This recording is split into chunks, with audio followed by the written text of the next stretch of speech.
Good afternoon, ladies and gentlemen. I'm very happy to be here to share our experiences in Southern Africa in teacher education. As Chuck has said, I work at the Swedish International Center of ESD. My role is to support the mainstreaming of environment and sustainability into teacher education. This program started in 2011. We have been working with teacher education in Southern Africa and Scandinavia for 5 years now. The strategy that we have taken was that in 2011 we came together with practicing teacher educators from Southern Africa and Sweden, and together we brainstormed on the challenges that the students in our classrooms today will face when they go into the world. For an example, one thing that came out very strongly was that we now know that we cannot provide a job for every child who is leaving high school. We now know that we cannot provide a job for every child who is leaving university or college, but we are still teaching our children as if we are going to give them a job. We are teaching college students and students in high school as if they happen to have good grades, they will get a job. And we now know that it is not true for every child. So when we did that, we then went on to look at what can we do in order to address these challenges that we have just listed, and we come up with examples, classroom examples, which respond to the challenges that are currently in the world today, so that young people, when they leave college, when they leave high school, they will not be surprised when they get into the world. So when we did that, we said, now that this is what the classroom should look like, how should we be training our teachers? So we used the examples that we developed in order to work with teacher education as a starting point in reorganizing the curriculum of teacher education, especially when it comes to the methods of training teachers and also the working with the syllabus of teacher training. We started working with about 40, there were actually 42 teacher education institutions, 84 teacher education colleagues in Southern Africa and Scandinavia.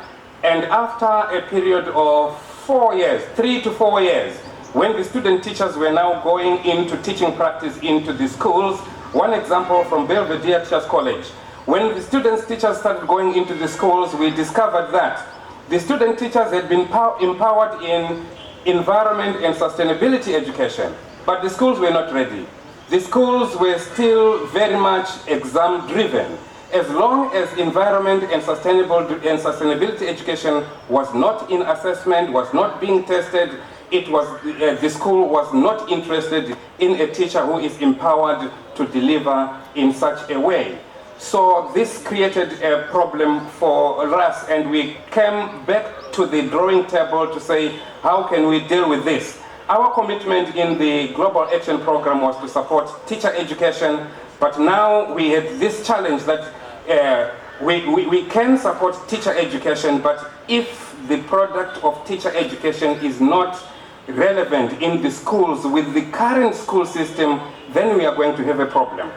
Then we devised another strategy to bring together the key stakeholders in the ministries of education. We assembled together 4 countries in Southern Africa, South Africa, Zimbabwe, Mauritius, and Botswana. We invited 6 key stakeholders from the ministries of education. These are the chief directors in the Ministry of Education. For the first time, we managed to have the chief directors to a workshop, and they managed to stay with us for 3.5 days, and that was the first time it has ever happened.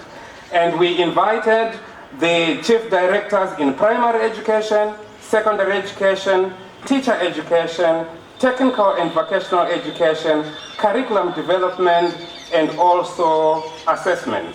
When these people came together, we realized that they brought with them their national curriculums. And we also realized that in each of these countries, they are reorganizing their national education curriculum is changing, or it is being modified. And 4 words keep coming in all 4 countries. There are 4 key words. One of them is critical thinking in the students. the other one is creative thinking, and the other one is relevance of education, and the other one was quality of education. We used this as a way of describing how education for sustainable development can help the ministries of education achieve those four important areas that they had that are cited in their national curriculum. So what we did was we brought them into the same room, and then they were discussing how these four, with reference to education for sustainable development, can help them in achieving the aspirations of their curriculum development. So the partnership here, it was a partnership of 4 organizations: the Swedish International Center of Education for Sustainable Development, where I come from, then the SADC, Southern Africa Southern Africa Development Community, the environmental education program there was the other partner, and then UNESCO regional office in Harare. So the 3 of us came together and designed a program of supporting these ministries of education in 3 areas. We're actually combining Action Area 1, Action Area 2, but our stress was in Action Area number 3, which is capacity development for teachers and educators of ESD. So what happened at the end is we gave each of these countries a change project to go and do. They came together as individuals, that is from primary, secondary, technical education, teacher education, assessment, and curriculum development. But when they went back to their countries, they had a project to go and design change within their curriculum system to see how ESD can help them achieve quality and relevance of education, and also how they can achieve critical thinking and creative thinking in those areas. So what is happening currently is we have got 4 change projects which are taking place in those 4 countries, and that's what we will be monitoring. Thank you. Thank you very much.